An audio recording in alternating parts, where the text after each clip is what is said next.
Good evening, everyone. My name is Rihanna Garland, and today's speech will be an informative speech about abuse and neglect in healthcare.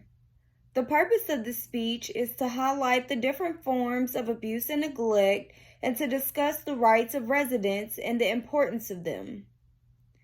The three residents' rights that I want to highlight is the right to be treated with respect, consideration, dignity, and full recognition of his or her individuality and the right to privacy. Also, the right to receive care and services which are adequate, appropriate, and in compliance with relevant federal and state laws, rules, and regulations. Last but not least, the right to be free of mental and physical abuse, neglect, and exploitation. The main reason that residents have rights is so they can feel protected and to know that it is illegal for caregivers to neglect or abuse them. Abuse is any practice that does not provide patients with medically necessary services or meet unprofessionally recognized standards of care.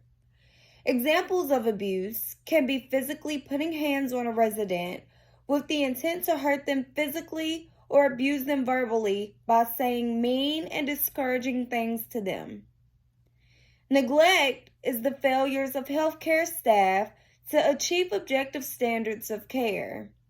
Not toileting a resident when smelling them or during your rounds is an example of neglect. Abuse not only affects the residents, but it affects caregivers as well. They will be subject to termination, even jail time, and that will follow them forever. It affects their character and it makes it harder for them to get a job. You should treat others the way you will want to be treated. Abuse and neglect is never to be tolerated. An example of abuse is to verbally abuse a resident by saying mean or discouraging things to them or physically abusing them by putting hands on them with the intentions to hurt or harm them. Thank you, and this is my informative speech about abuse and neglect in healthcare.